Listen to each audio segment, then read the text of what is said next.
नमस्कार, बहुत स्वागत है आप सभी का। मैं हूं आपके साथ नैना यादव, लेकर हाजिर हूं हमारा खास प्राइम टाइम शो पूछता है इंडिया। दुनिया में बदलते सियासी समीकरणों की हम बात कर रहे हैं और ये बदलाव ऐसा है जो सुपर पावर से शुरू होकर हर छोटे बड़े देश पर असर डाल रहा है। कैसे? दरअसल अमेरिका, रूस और चीन, ये तीन देश भले ही दूसरों के साम्राज्यवाद और ताकत के प्रदर्शन पर रोड़ा अटकाते हों, लेकिन खुद दूसरों के लिए अस्तित्व के लिए खतरा बनने से भी पीछे नहीं हटते। अब सबसे पहले आपको पूरी खबर बताते हैं कि आखिर खबर क्या है। रूस के राष्ट्रपति व्लादिमीर पुतिन ने चीन के राष्ट्रपति शी जिनपिंग से वीडियो कॉन्फ्रेंसिंग पर बातचीत की और इस दौरान पुतिन ने रूस चीन संबंधों को दुनिया में स्थिरता के लिए जरूरी बता दिया। समझिएगा जरा, रूस और चीन संबंधों को दुनिया में स्थिरता के लिए जरूरी बता रहे शी जिनपिंग। रूस के सरकारी टेलीविजन पर बाकायदा व्लादिमीर पुतिन ने कहा है कि बढ़ती वैश्विक अनिश्चितता के बावजूद रूस और चीन के बीच में राजनीतिक, आर्थिक और सुरक्षा सहयोग मजबूत हुए। अब पुतिन ने रूस और चीन के बीच में बढ़ते व्यापार की तारीफ की। पश्चिमी देशों के प्रतिबंधों के बावजूद चीन रूस से तेल और गैस खरीद रहा है। दोनों देशों के बीच में सैन्य और अन्य क्षेत्रों में भी रिश्ते मजबूत हो रहे हैं। इधर डोनाल्ड ट्रंप ने भी चीन के साथ में रिश्ते मजबूत करने की कोशिश की है। उन्होंने फोन पर शी जिनपिंग से बातचीत की और इस दौरान दोनों देशों के बीच में कारोबार बढ़ाने पर चर्चा की गई। अब डोनाल्ड ट्रंप ने दावा किया कि चीन इस सीजन में अमेरिका से 20 मिलियन टन सोयाबीन खरीदने पर विचार कर रहा है, जबकि अगले सीजन में 25 मिलियन टन सोयाबीन खरीदने का वादा किया गया है। अब इसके अलावा ट्रंप और शी जिनपिंग की फोन पर बातचीत का भी जिक्र है और इस दौरान अमेरिका से तेल और गैस खरीद पर भी बातचीत की गई है। लेकिन इसके अलावा चीन को हवाई जहाज के इंजनों की डिलीवरी पर भी बात हुई। डोनाल्ड ट्रंप ने दावा किया कि वो इस साल अप्रैल में चीन की यात्रा पर भी जाने वाले हैं। समझिए, डोनाल्ड ट्रंप चीन का दौरा करेंगे आने वाले कुछ वक्त में। ये कितना महत्वपूर्ण है, इससे ये तो स्पष्ट हो जाता है कि पर्दे के पीछे अमेरिका और चीन एक दूसरे के साथ हैं, जबकि चीन और रूस भी साथ साथ हैं। और जबकि यूक्रेन के मुद्दे पर डोनाल्ड ट्रंप पुतिन के प्रति नरमी दिखाते दिखे। यानी ये कहा जा सकता है कि तीनों ही देश एक ही राह पर चल रहे हैं और वो है सुपर पावर का रुतबा हासिल करना, और इसके लिए रास्ता भी एकमात्र ही नजर आता है। अब अमेरिका, चीन और रूस साम्राज्यवाद को बढ़ावा देते हैं। अमेरिका के दुनिया के कई देशों में सैन्य अड्डे मौजूद हैं। डोनाल्ड ट्रंप की सेना ने ड्रग्स कार्टेल पर एक्शन के नाम पर वेनेजुएला में सैन्य कार्रवाई कर दी और राष्ट्रपति मादुरो को बंधक बना लिया, जिसके बाद वेनेजुएला की तेल कारोबार पर अप्रत्यक्ष रूप से अमेरिका का कब्जा हो चुका है। अब ग्रीनलैंड पर भी नजरें हैं डोनाल्ड ट्रंप की। ग्रीनलैंड पर कब्जे के मिशन की वजह से अमेरिका की यूरोप से अदावत तक हो चुकी है। क्यूबा हो या मैक्सिको हो, यहाँ पर भी डोनाल्ड ट्रंप ने हमले की चेतावनी दे दी।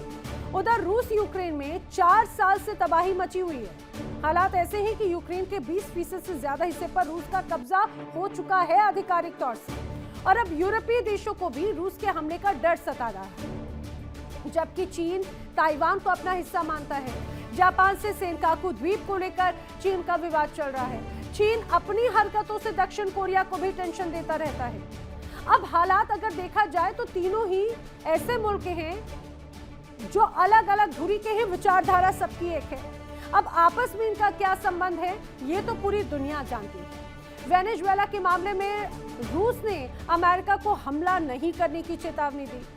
वेनेजुएला से तेल लेकर रूस और चीन जा रहे जहाजों को अमेरिकी सेना ने रोका।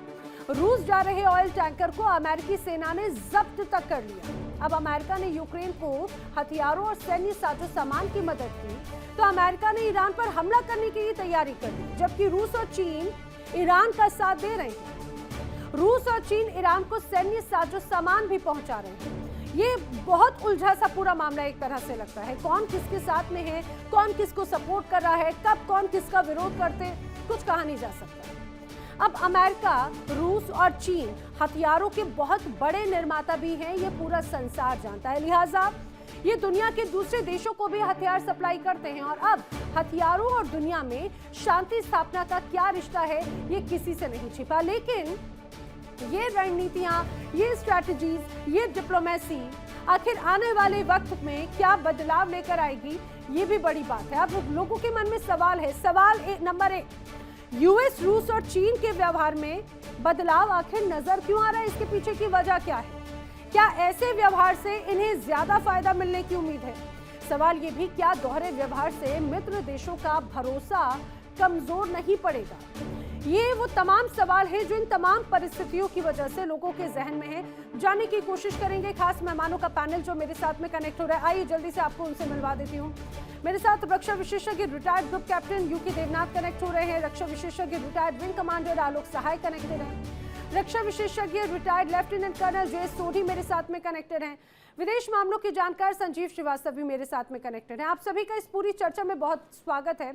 मैं रक्षा विशेषज्ञों का रुख करूं, लेकिन उसके पहले संजीव जी आपका रुख करते हुए समझने की कोशिश करती हूँ। ये जो पूरा अभी समीकरण है, आखिर कौन किसके साथ में, ये कहा जाए सामने कोई साथ दिखाता है, पीछे कोई नाराजगी जताता है, पीछे कोई साथ दिखाता है, सामने नाराजगी जताता है, ये इस तरह की उलझी हुई ये कहा जाए कि खिचड़ी बन गई जो मेरी समझ से तो परे है। जरा आप अगर इसको समझा पाएं, रूस, चीन और अमेरिका, इनके व्यवहार अचानक से इस तरह से क्यों बदले हुए नजर आ रहे हैं? देखिए, रशिया और चाइना का जो व्यवहार है वो तो कंसिस्टेंट है और वो दोनों देशों के बीच में, रशिया और चाइना के बीच के जो संबंध हैं वो लगातार गहरे हो रहे हैं, ये बात बिल्कुल स्पष्ट है। और जब फरवरी 2022 में रशिया ने यूक्रेन पर हमला किया था तो उसके पहले भी सर एक मिनट, रशिया और चाइना के संबंध मजबूत अब हो रहे हैं क्या इस वजह से क्योंकि रशिया और अमेरिका आमने सामने है और चीन और अमेरिका आमने सामने? निसंदेह ये भी एक कारण है, मैं उस पर आता हूं। लेकिन ये जो रशिया और चाइना के जो संबंधों में, जिसको वो कहते हैं नो लिमिट्स पार्टनरशिप, और इस तरीके के जो संबंधों को बढ़ाने की जो प्रक्रिया है वो पहले से ही चल रही थी। जब रशिया ने यूक्रेन पर हमला किया था फरवरी 2022 में, तो उस समय चाइना में एक विंटर ओलंपिक जो चल रहे थे, उसका रशिया के राष्ट्रपति व्लादिमीर पुतिन ने वेट किया कि वो विंटर ओलंपिक्स खत्म हो जाए, उसके बाद में यूक्रेन के ऊपर अपना हमला करूं, और ऐसा ही किया। और उसके पहले जो है दोनों के बीच में मुलाकात भी हुई थी और उस समय एक नो लिमिट्स पार्टनरशिप की बातें दोनों नेताओं ने कही थी, शी जिनपिंग और राष्ट्रपति पुतिन ने।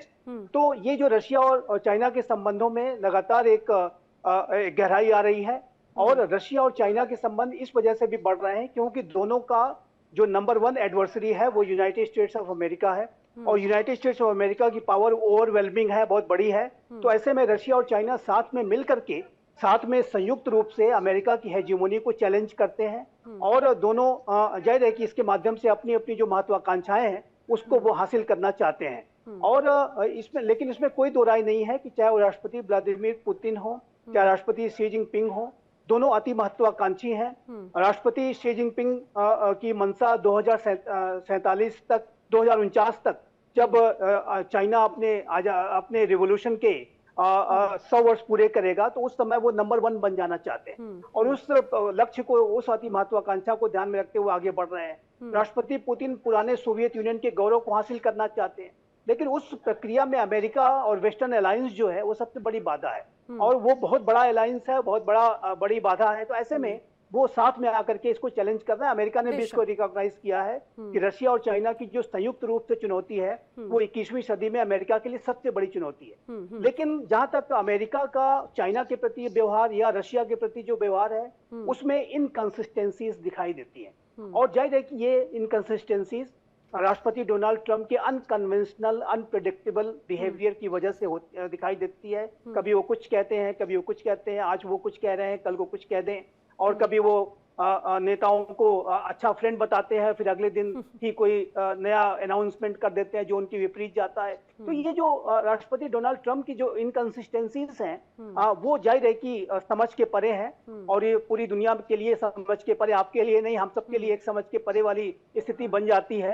लेकिन तेना जी, एक बात मैं स्पष्ट रूप से कहना चाहता हूँ कि इसमें कोई दो राय नहीं है कि इस 21वीं सदी में एक नए तरीके का पोलराइजेशन भी बनता जा रहा है और उस पोलराइजेशन में China, Russia, Iran, north Korea जैसे जो राष्ट्र है वो एक खेमे में जाते दिखाई दे रहे हैं और वहीं United states of America, Trump प्रशासन का अगर एक्सेप्शन मांगे तो आने वाले समय में 3 वर्षों के बाद जरूर अमेरिका और नेटो और अन्य जो राष्ट्र हैं वो अपने अलायंस और पार्टनरशिप को मजबूत बनाएंगे और एक नए शीत युद्ध का जो खतरा है, न्यू कोल्ड वॉर की जो सिचुएशन है, नए तरीके का जो पोलराइजेशन है वो जरूर बनता हुआ दिखाई दे रहा है।